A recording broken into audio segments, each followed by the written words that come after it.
The strategies and concepts discussed are for educational purposes only and do not represent specific investment tax or estate planning advice. Investing carries an inherent element of risk, and it is possible to lose principal and interest when investing in securities. No strategy can guarantee a profit or prevent against a loss. The views expressed represent the personal opinions of the presenter or the featured guests, not necessarily those of USA Financial or its affiliated subsidiaries. Any opinions or forecasting statements are subject to change at any time and without notice. John Cyndia is an investment advisor representative of, and advisory services are offered through USA Financial Securities, member FINRA SIPC, a registered investment advisor. Life Stages Advisory is not affiliated with USA Financial Securities.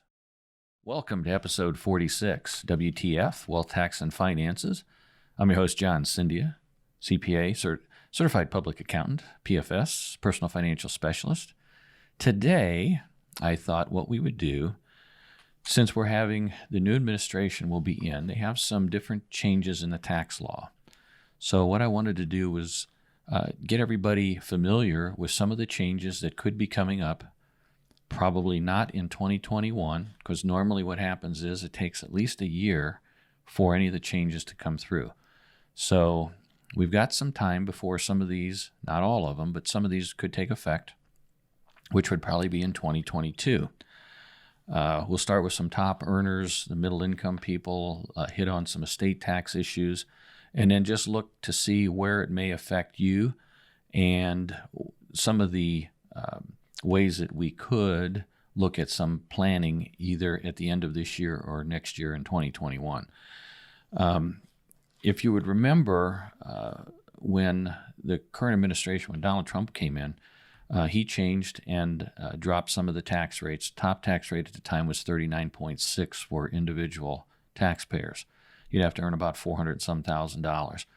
Well, he dropped that to 37 and changed a lot of the smaller, the lower rates by a couple percent on each category, if you would go in on the schedule.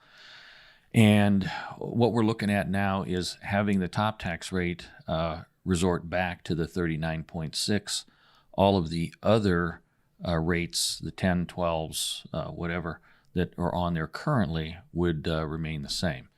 So there's not a whole lot of difference that we would be looking at from that standpoint.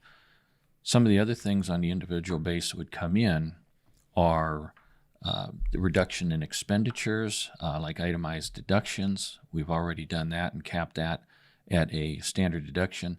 So previously, in 18, we probably ended up doing, out of the returns that we do, about 60% of those were itemized tax returns. Then in 2019, what happened was with the standard deduction taking full effect, the itemized returns went down significantly, and we probably only did around 20% of the actual returns. Everything else was from a standard deduction standpoint. But there were still opportunities in doing some planning and everything. Right now, one of the other items that would pretty much stay the same is Social Security is still going to be indexed. Currently, it's 137.7 for 2020, and it's going to go to 142.8 for 2021. Now, one of the things that you've been hearing about is tax rates for the people under $400,000 and over $400,000. And what it would end up being is Social Security, the plan is now that you would still end up having Social Security taking out of your paycheck, which would be up to the 142.8. From 142.8 to 400,000, there would be a break, and there would not be any more FICA taxes or Social Security taxes withheld. Currently, anything over the Social Security limit of 137.7, you do not have any Social Security taxes withheld. Well, so you would have this 137.7 to 400,000, no Social Security taxes withheld. The Social Security tax would kick back in on salaries over $400,000, and it would go up. It would not be limited at that point. So if someone's making several $1 million, they're going to get taxed on the Social Security at 6.2%. Currently, the Medicare is unlimited, and I haven't seen anything that would say that that's going to change. So that's something to think about and consider when you're looking at whatever your wages are. There's also a potential 28% cap, is what they're saying, on itemized deductions. So before, you would have a limitation over a certain income base that you would end up having to reduce certain types of itemized deductions. So if you were earning over a couple $100,000, you may only get to deduct 80%. Well, now it looks like it's going to be, they were saying, being capped at 28%. So I think what you're end up going to do is take a haircut of what you have, and then it's also going to be taxed at 39.6%. So they're going to reduce itemized deductions if you can get over the standard deduction. So they're going to start reducing those and still hit you at the top tax rate. So that's yet to be seen, but that's another proposal in there. Pass-through entities. The qualified business investment deduction has been for S-corps, partnerships, Schedule C businesses, has been able to take a 20% deduction after some adjustments on earnings, okay? Well, they're looking at taking those away from the S-corps that have any more than $400,000. They're going to lose the 20% deduction. So that could be significant. And the rates would stay pretty much the same, but they would maintain a top tax rate of the 39.6. But you're not going to have that 20% deduction that currently is not taxable. Middle income folks, those mainly for the top earners. On the middle income side, a lot of the things from the child tax credits currently is $2,000. The proposal is to have kids under 6 would be $3,600, and then from 6 to 17 would be $3,000. So you could end up having an increase of anywhere, depending on the age of the child, of $1,600 or possibly $1,000. That's a pretty large increase, because in the last year or so it went from $1,000 to $2,000. Now we're going back up to at least $3,000, possibly $3,600 for each child. Dependent care credits are capped around $2,100 right now. They're looking to increase that to about $8,000. They're talking about a $5,000 credit for informal caregivers. So this would be anybody that maybe a family member or something that is helping out another family member, someone that's not necessarily licensed or registered but is staying at home. They're going to be able to obtain a $5,000 tax credit for helping out, whether it's an elderly individual or someone that maybe is in rehab or something of that nature. A $15,000 credit for first-time home buyers, and a credit to ensure that rent and utility bills don't exceed 30% of monthly income. So I think they haven't gotten that figured out yet, but if you're looking at, say, a couple $1,000s, the rent and utility bills aren't going to be more than $600. So you've got a tax credit for a first-time home buyer, but then you're also going to have a limit on rent and utility payments. So this could be a good thing. It could be a bad thing, I guess, just depending on how much you're making. Hopefully on the lower end, if you're making only a couple $1,000s a month, that's still $600, but that's going to have to contain rent and utilities. So I know a lot of people are looking at $600 to $800 rent, and then they have utilities on top of that.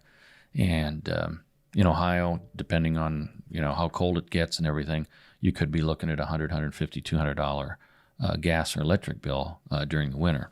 So those are other things that are in there. This is an interesting one. Expanding the eligibility of earned income credit for childless workers age 65 and over. So currently, you have to have a child. You have to have earned income. You have to have a child that you're taking care of, or a dependent that is relying on you in order to get earned income credit. Now, there's income limitations on that, but to have that for the 65 and over, I thought was interesting because you're nearing retirement, and if you are nearing retirement and you're still under those income levels, now all of a sudden you're going to be able to have some earned income credit that is a refundable credit on that. Currently, it's a little over $6,000, I believe, if you've got 2 or 3 kids, and your income is right around in between like $25,000, $30,000. So a lot of variables on that, but you're looking at a substantial amount of money coming back in as a refund if you're into those categories currently. But this would be over 65 or over, no kids, but you'd still have to have your earned income. From an investment standpoint, any investors, this is what's going to impact a lot of individuals, and it could be good, it could be bad, and it's something we're going to have to look at as things evolve here. Investment profits that exceed $1 million would be taxed at the regular rates of 39.6. Now we're considering these as long-term, which would be any stock or bond or whatever you're holding there, investment for 1 year or more. That would allow you to take long-term capital gain rates. Well, right now, if you're over $400,000 in income, it's 20%, and then you've got the other 3.8, so it could be like 23.8%. Well, they're looking at having that taxed at ordinary income rates at 39.6. Anything under that would still be capped at 20%. So if you earned less than $1 million, the current long-term rate would still be at 20%. So it would have to be over $1 million capital gain. It would be 39.6. The other thing is that if you're looking at it from a standpoint of the capital gains, right now what you have is a step up. So if someone happened to have, say, they bought a home for $50,000 and then they sold it for $800,000. A single individual, and they've been living in that house, has a $250,000 exemption right now, and anything over and above that would be taxed at capital gains rates. Well, now what they're looking at is considering that based on income. And normally, if someone had paid $50,000 for that and died, and it was worth $800,000, you'd have a new step up in basis of that $800,000, and there literally would be no, and it was sold subsequently by the beneficiaries. There would be no tax ramifications on that. But now they're looking at doing away with the step up in basis in a lot of cases. So the married couples having a taxable income of less than $80,000 currently, and which would be under the new laws, wouldn't owe any capital gains tax. Between the $80,000 but less than about $500,000, 15% rate, and then between $500,000 and $1 million would be 20%. Then again, anything over that $1 million would be at 39.6. So there's several different factors that are coming in, and they're scheduling those long-term gains out a little bit. So, and then finally on the benefactors and the heirs, currently there's about a little over $11.5 million per individual that is exempted from inheritance taxes or the estate tax. And so a married couple is a little over $23 million that could be exempted from taxes, which is currently around 40%. The exemption is to go back to 2009 rates, which would be $3.5 million. and the rate would be increased from 40 to 45%.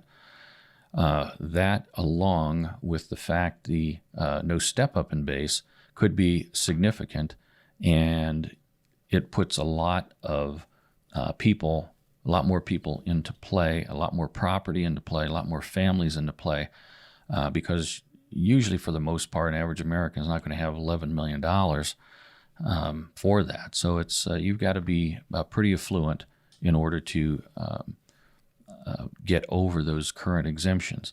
But now at $3.5 million, that puts a married couple at $7 million. This puts a lot of farms into play.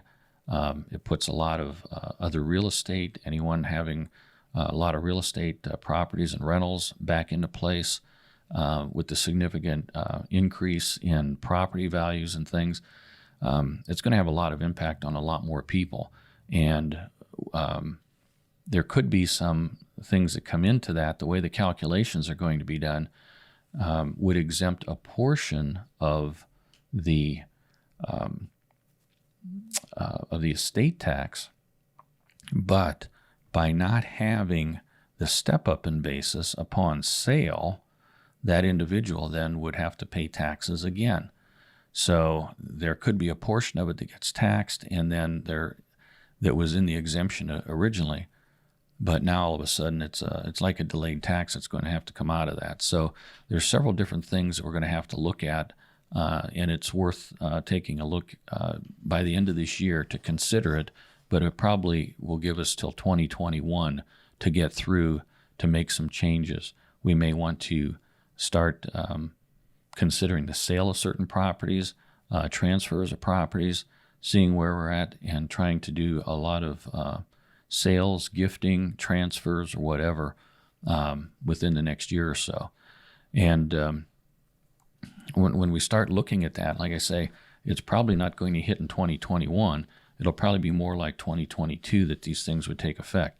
Now, they've got to get through Congress and everything else, but I think at least a portion of these could become instituted. They've been talking a long time about trying to get the exemptions from $11.5 million back down. Originally, they were talking down to $1 million again, but that would put us back into the 90s and stuff. I think from that standpoint, when they started out, it was around 600,000. I was used to doing that back in the 80s, but $3.5 million coming down from 11.5 is a substantial cut. So with property values, like I said, and investments in that going up, with the stocks having increased in value, with cryptocurrencies going up, the investment holdings for certain people could be impacted quite a bit from this. So I think what we need to do is just be aware, be vigilant. Contact us if you have any questions. We could walk you through some of the ideas of what we may want to do as far as year-end planning, whether it's in 2020, 2021, and just keep an eye out for anything happening after the first of the year as far as considered tax policies and things. And like I say, this is just a highlight. This is just a 30,000-foot view of some of the things that may be happening here. But I'm sure as we move on into the new year that a lot of different things will be coming up and happening. So I hope, again, it's been informative. Like us, love us. Send in your request for topics and information. We want to get those back out to you. And until next time, thanks a lot. See you later. Bye-bye.